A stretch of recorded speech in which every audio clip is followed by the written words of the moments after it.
Let's talk about the bill seeking to strip the Economic and Financial Crimes Commission, that's the EFCC, and other 17 other agencies the power to manage proceeds of crime. It's only fair that if you have the powers to seize funds, you shouldn't really have the power to keep those funds, choose where to invest those funds in, and decide whatever you want to declare. However, if the EFCC wants to counter this argument, it will simply lay claim to what Ola Olukayode is very proud of. That the fact that the EFCC recently, contributed 50 billion naira to the National Education Loan Board, fund, I would say. But you see, the truth is just basic, governance, that you don't concentrate powers like that, and especially when they have interest. Because if you look at the Proceeds of Crime Act as it exists, they are entitled, if the National Assembly approves, to 2% of whatever they have collected. So that should be sufficient. But to now say, you see, because of who we are as Nigerians, if we have interest in the matter, invested interest for that matter, we'll keep just applying for forfeiture of funds, as quickly as possible, because we have some interest in it and somehow it benefits us as institutions and agencies. So I think it's in a right direction. The National Assembly is, thinking of, cutting that powers, but not for unnecessary replication of what I would say agencies. I mean, the Minister of Finance should be trusted enough to receive those funds and invest them, keep them, and where necessary. And because many of these funds that are forfeited oftentimes stay to a point, and they are even challenged to the point of the Supreme Court, and they can stay for about 10 years or more. So the presumption is that the Minister of Finance knows where to put such kind of monies, and if the EFCC loses such matters or suits at the end of the day, he knows how he can pull it out. Not that the EFCC will now seize, not only the EFCC, ICPC and the rest of them, and to think of the powers of the EFCC under Section 17 of the Advanced Fee Fraud. That is, the EFCC can wake up and just decide that, look, they suspect whatever funds that is in this account. They suspect this building because it's too beautiful, so we are seizing it. Come and prove to us whether or not it's not a proceed of crime. And then you see, it's even you curtail the rights of a Nigerian citizen. Now, such kind of powers being exercised by an agency should not allow the agencies to enjoy the proceeds of whatever it is getting.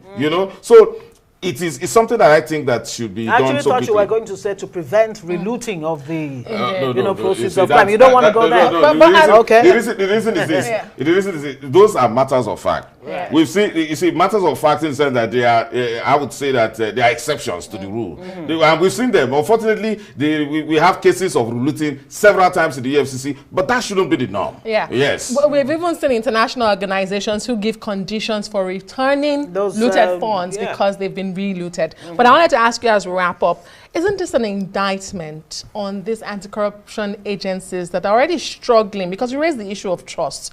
These agencies seem to be struggling with public trust. And now you want to take away proceeds from them to give to someone else, even though you say this should be the finance minister. So, I mean, is that not diluting their independence as well? How do you build trust when you're taking from them? No. You're actually increasing the trust level.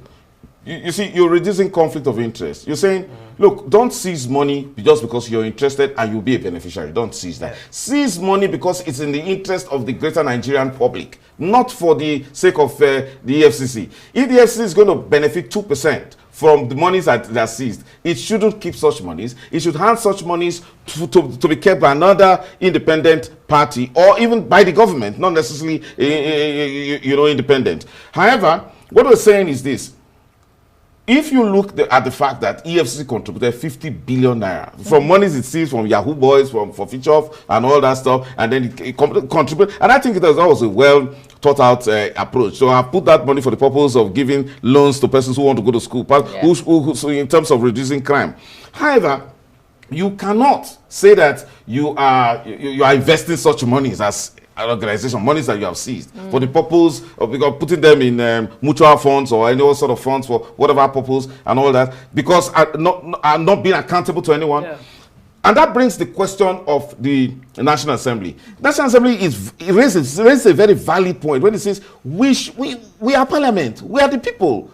you should account to us at every material time the amounts that you have seized and where you invested them and how you have expended them. Yeah. And in that case, it shouldn't be, I mean, it doesn't go well. It shouldn't be at the discretion of the EFCC not necessarily, to decide how it goes against the principle of separation of powers. For you to now say Judge, jury, executioner, the ordinary Nigerian is already suffering the misfortune of a very powerful agency like the EFCC that on its own just decides that it wants to seize money or seize property, and without conviction, without, all it needs to do is to simply tell the court that they are convinced that this money, this property or whatever, and then it seizes it, and then you also allow them to go further to invest that kind of money, keep it in the bank, and then decide to use it whenever they want to use it, even though the Prevention of Crime Act says they must apply to the president in council, that's under in the Federal Executive Council to spend such money. I think it's not fair. Let's hope this bill sees the light of day. Frank Tete, lawyer and Arise News analyst, thank you very much, as always,